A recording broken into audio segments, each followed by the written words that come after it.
뉴욕 증시, 물가와 실적을 주시하며 상승, 다우 0.6% 상승 마감.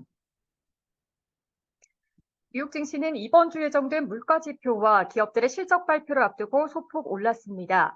10일 뉴욕 증권거래소에서 다우존스 30 산업평균 지수는 전장보다 209.52포인트, 0.62% 오른 33,944.4로 거래를 마쳤습니다.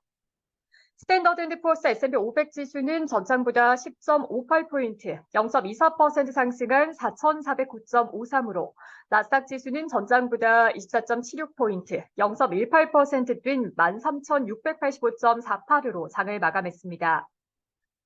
3대 지수는 낙폭 과대에 따른 반반 매수세로 4거래일 만에 반등했습니다. 투자자들은 12일 예정된 6월 소비자 물가 지수와 이번 주부터 시작되는 기업들의 2분기 실적 발표를 앞두고 대체로 관망세를 보였습니다.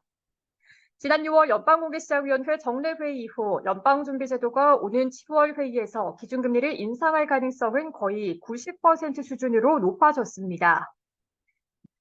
시장은 연준이 7월 이후에 어떤 행보를 보일지를 이번 물가 지표를 통해 가늠하려 할 것으로 예상했습니다. 월스트리트저널에 따르면 이코노미스트들은 6월 CPI가 전월보다 0.3% 오르고 지난해 같은 기간보다 3.1% 올랐을 것으로 예상하고 있습니다. 이는 전달의 0.1% 상승과 4% 상승과 비교해 인플레이션이 둔화하고 있음을 보여주는 것입니다. 하지만 근원 CPI는 전월 대비 0.3% 오르고 전년 대비 5% 올랐을 것으로 예상돼 전달의 0.4% 상승과 5.3% 상승과 비교하면 매우 더디게 둔화하는 것입니다. 따라서 예상 수준으로 인플레이션이 나온다면 연준은 7월 이후에도 추가 금리 인상에 나설 것으로 예상됩니다. 연준 당국자들의 긴축 발언이 계속됐습니다. 메리 데일리 샌프란시스코 연방준비은행 총재는 이날 한 대담에서 인플레이션을 지속 가능한 2%로 낮추기 위해 올해 남은 기간 2번 더 금리를 인상할 필요가 있을 것 같다라고 말했습니다.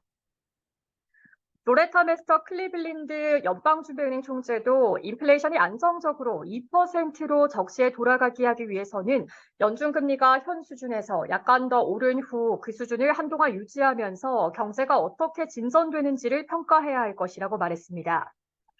마이클 바 미국 연방준비제도 은행 감독 부의장도 이날 우리가 통화정책에서 많은 진전을 이뤘다라며 종점에 가까워졌으나 여전히 해야 할 일이 약간 더 남았다라고 말했습니다. 이번 주에는 JP모건과 시티그룹, 웰스파고와 블랙록 등을 시작으로 기업들의 2분기 실적 발표도 본격 시작됩니다. 팩트셋에 따르면 S&P 500 지수에 상장된 기업들의 2분기 순이익은 지난해 같은 기간보다 7.2% 감소했을 것으로 예상됩니다.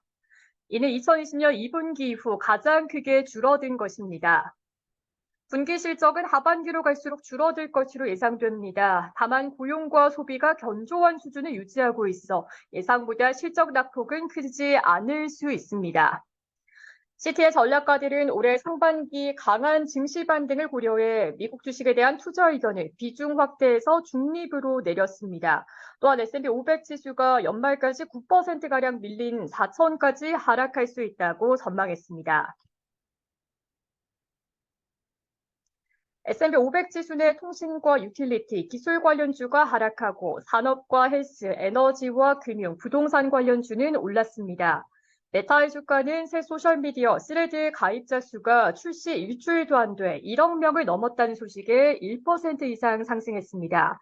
기업 사냥꾼 칼 아이컨의 회사 아이컨 엔터프라이즈 주가는 아이컨이 공매도의 공격에 대한 방어로 은행과의 대출 규정을 수정하고 담보를 늘리고 3년 내 대출을 완전히 상환하겠다는 계획을 세웠다는 소식에 20% 이상 올랐습니다.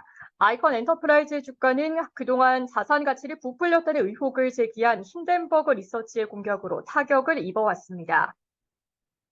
리비안의 주가는 3% 이상 올라 9거래일 연속 상승했습니다. 리비안의 주가는 유럽의 아마존이 주문한 첫 전기 트럭을 인도하기 시작했다는 소식에 오름세를 보여왔습니다.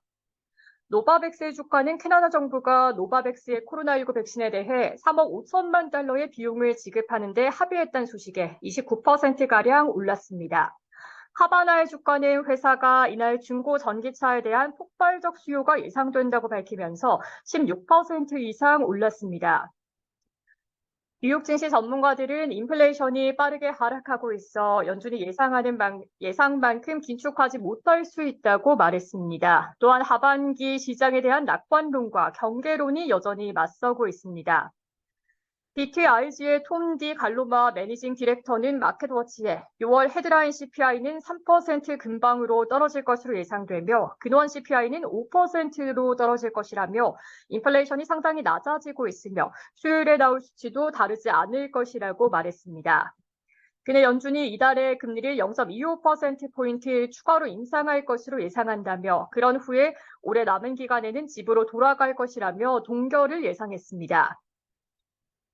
LPL 파이낸셜은 시장이 기술 부문이 과매수 상태라 약간의 조정 단계에 도달할 것으로 예상한다면서도 하반기에 대해 여전히 낙관적이라고 말했습니다. 회사는 지난 6월에 기술주의 강세가 약화한 반면 산업과 임의 소비재가 랠리에 동참했다며 표면 아래에서는 확실히 순환되는 흐름이 있으며 이는 강세장에서 보고 싶어하는 것이라고 말했습니다. 블랙록의 장보이비는 주가가 지지가 되려면 기업 실적이 시장의 기대에 부응해야 한다며 그러나 기업 이익률이 줄어들고 있어 더 많은 압박이 있을 것으로 예상한다고 말했습니다. 시카고 상품거래소 패드워치에 따르면 연방기금 금리 선물 시장에서 마감 시점 연준의 7월 회의에서 금리를 0.25%포인트 인상할 가능성은 92.4%를 기록했습니다. 금리를 동결할 가능성은 7.6%에 그쳤습니다. 시카고 옵션 거래소 변동성 지수는 전장보다 0.24포인트, 1.62% 오른 15.07을 기록했습니다.